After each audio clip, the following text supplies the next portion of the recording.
and food markets have been severely disrupted and confidence declined sharply. Inflation surged and global economic growth slowed down. Kepala Ekonom Bank Dunia, Ahyan Kose, memperkirakan pertumbuhan ekonomi dunia akan merosot tajam pada tahun ini. Pertumbuhan ekonomi dunia akan berada di kisaran 1,7%. Angka ini merupakan pertumbuhan ekonomi dunia terendah sejak tahun 1990-an. Tahun depan, pemerintah memproyeksikan pertumbuhan ekonomi Indonesia akan bisa mencapai 5,3%, jauh di atas ramalan IMF atas ekonomi dunia, yaitu 2,7%. Pertumbuhan ekonomi. Mungkin sebagian dari teman-teman semua udah nggak asing lagi dengan yang namanya pertumbuhan ekonomi. Karena isu pertumbuhan ekonomi atau kata-kata pertumbuhan ekonomi udah sering banget lewat di TV, di berita online, ataupun bagi orang-orang yang masih suka baca koran, mereka pernah membaca berita mengenai pertumbuhan ekonomi. Tapi apa sih sebenarnya pertumbuhan ekonomi itu? Apakah maksudnya adalah ekonomi yang bertumbuh tinggi ke atas atau tumbuh ke samping seperti kita manusia bertumbuh? Dan kenapa pertumbuhan ekonomi itu menjadi sesuatu yang dinanti-nanti, tapi di satu sisi juga diwanti-wanti? Apakah pertumbuhan ekonomi itu mengalami kenaikan atau bahkan penurunan? Nah, tanpa berlama-lama, di bagian pertama ini kita akan langsung membahas apa sih itu pertumbuhan ekonomi. Menurut Budiono, dalam bukunya Teori Pertumbuhan Ekonomi, beliau itu menjelaskan bahwa pertumbuhan ekonomi ini diartikan secara simpel sebagai suatu proses kenaikan output per kapita dalam jangka waktu yang panjang. Dan untuk menyimpulkan apakah suatu negara itu mengalami pertumbuhan ekonomi, bukan suatu yang instan, karena butuh waktu yang cukup lama dan jangka waktu tertentu untuk dapat menyimpulkan apakah suatu negara itu mengalami pertumbuhan ekonomi atau tidak. Dan dalam menganalisis pertumbuhan ekonomi, kita juga butuh meninjau beberapa faktor, yaitu faktor-faktor pertumbuhan ekonomi. Nah, yang bakalan kita bahas di bagian kedua, yaitu apa aja sih faktor-faktor pertumbuhan ekonomi. Ada 4 faktor yang mempengaruhi pertumbuhan ekonomi, yaitu jumlah penduduk, jumlah stok barang-barang modal, luas tanah, dan kekayaan alam, serta tingkat teknologi yang digunakan. Teori pertumbuhan ekonomi klasik.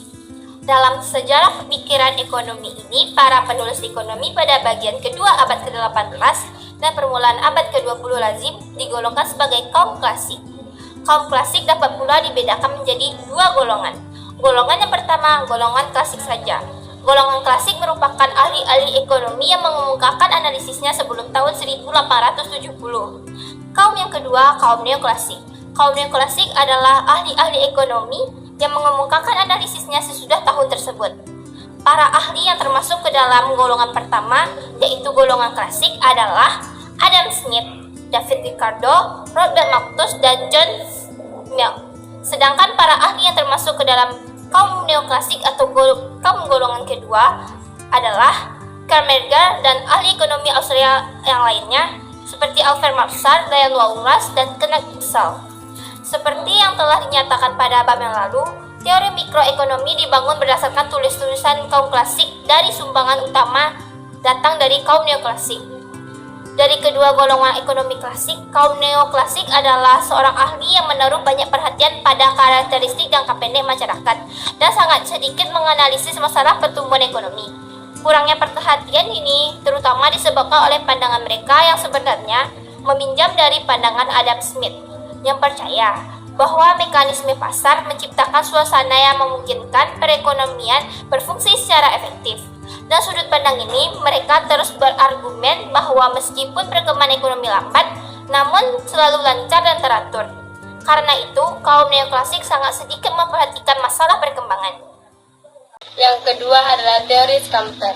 Teori pembangunan ini pertama kali dipresentasikan yaitu pada salah satu karyanya yang berjudul Theory of Economic Development yang diterbitkan pada tahun 1911. Buku tersebut diterbitkan dalam bahasa Jerman dan buku tersebut tidak diterbitkan dalam bahasa Inggris hingga tahun ke-1934.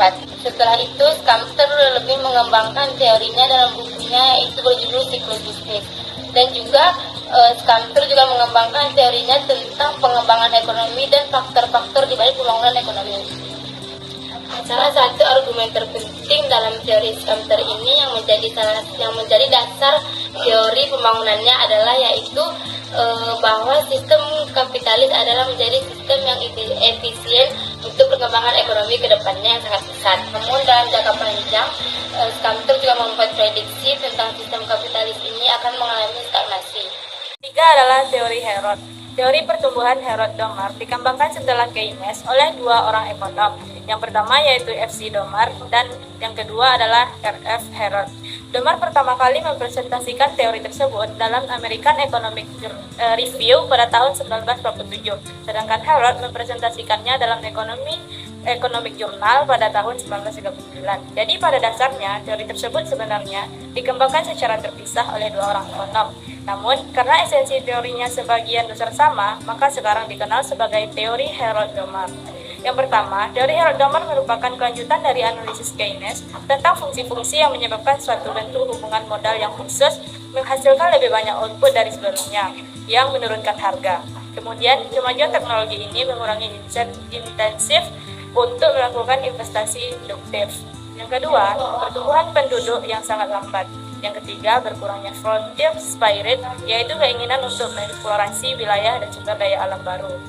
Teori yang terakhir yaitu teori pertumbuhan non-klasik. Analisis pertumbuhan ekonomi berdasarkan pandangan para ekonom klasik telah dikembangkan sejak pertengahan tahun 1950-an. Oleh karena itu, teori ini sekarang dikenal dengan teori pertumbuhan neoklasik. Ekonomi yang memprakarsai dan pengembangan teori ini adalah Soros, yang kemudian diikuti oleh beberapa ekonom lainnya. Di antaranya mereka adalah Edmund Peirce, Harry Jason, dan J.E. Mendes. Perbedaan antara teori neoklasik dan teori Herod-Domar karena teori pertumbuhan neoklasik adalah analisis yang didasarkan pada teori klasik, sedangkan teori Herod-Domar adalah teori yang didasarkan pada analisis Keynesian. Tidak mengherankan jika perbedaan dibuat antara kedua teori. Contoh dan analisis adalah sangat bertolak belakang satu sama lain. Dalam teori Herod-Domar, permasalahan utamanya adalah menganalisis syarat-syarat apa yang harus dipenuhi agar perekonomian tetap dapat memanfaatkan sepenuhnya barang-barang modal yang harus meningkatkan dari waktu ke waktu. Permasalahan yang pertama yaitu pertumbuhan ekonomi dan impor. Seperti yang kita ketahui bahwa impor di Indonesia itu masih tergolong sangat tinggi. Oleh karena itu, solusi yang dapat kita lakukan yaitu menekan nilai impor itu sendiri untuk seminimal mungkin untuk meningkatkan pertumbuhan ekonomi dalam negeri. Permasalahan kedua yaitu daya beli stagnan. Daya beli stagnan ini sendiri dipengaruhi oleh besaran pendapatan, harga barang dan jasa, dan juga seberapa banyak barang dan jasa itu dikonsumsi. Permasalahan yang ketiga yaitu rendahnya daya saing. Dalam kurun 3 tahun terakhir, Indonesia sebagai negara tujuan investasi langsung terus mengalami penurunan. Adapun jumlah perusahaan di Indonesia yang semakin berkurang menyebabkan daya saing antar masyarakat maupun antar perusahaan semakin menurun dalam meningkatkan usahanya. Permasalahan yang keempat yaitu ketidaksiapan dalam menghadapi revolusi industri. Dalam menghadapi revolusi industri dibutuhkan kesiapan yang matang. Adapun penyusunan skala prioritas juga sangat dibutuhkan untuk menghadapi revolusi industri itu sendiri. Permasalahan yang kelima yaitu rendahnya kinerja pajak. Pendapatan pemerintah melalui pajak juga mengalami penurunan. Akibatnya, pembayaran bunga utang terhadap belanja pemerintah pusat juga ikut meningkat dibanding dengan harga yang seharusnya. Permasalahan yang keenam yaitu permasalahan dana desa. Alokasi dana desa yang terus meningkat setiap tahunnya, namun peningkatan ini tidak berbanding lurus dengan meningkatnya indikator sosial di pedesaan. Permasalahan yang ketujuh yaitu inkonsistensi kebijakan subsidi. Penurunan subsidi di Indonesia ikut mempengaruhi perekonomian di Indonesia. Pemerintah diharapkan dapat lebih bijak dan tepat sasaran dalam menentukan pihak mana yang berhak menerima subsidi untuk memenuhi kebutuhan masyarakat dan mensejahterakan masyarakat. Kondisi pertumbuhan ekonomi di Indonesia. Berdasarkan data Badan Pusat Statistik atau BPS, pertumbuhan ekonomi Indonesia masih tetap kuat. Pertumbuhan Indonesia secara keseluruhan tahun 2022 tercatat 5,31%, jauh meningkat dari capaian tahun sebelumnya sebesar 3,70%. Kedepannya, pertumbuhan ekonomi tahun 2023 2023 diperkirakan tetap kuat pada kisaran 4,5 sampai 5,3%, didorong oleh peningkatan permintaan domestik, baik konsumsi rumah tangga maupun investasi. Jika kita menilik tahun 2022, apa sih yang menjadi faktor pertumbuhan ekonomi Indonesia tahun 2022? Ada dua faktor. Yang pertama, faktor global. Indonesia diuntungkan dengan relatif tingginya harga komoditas ekspor unggulan di pasar global. Walaupun harga komoditas unggulan di Indonesia masih menunjukkan tren penurunan. Contohnya, ekspor komoditas unggulan seperti batu bara tercatat 46,74 miliar dolar Amerika Serikat, minyak kelapa sawit 27,77 miliar dolar Amerika Serikat, serta besi dan baja 27,82 miliar dolar Amerika Serikat. Yang kedua, secara domestik.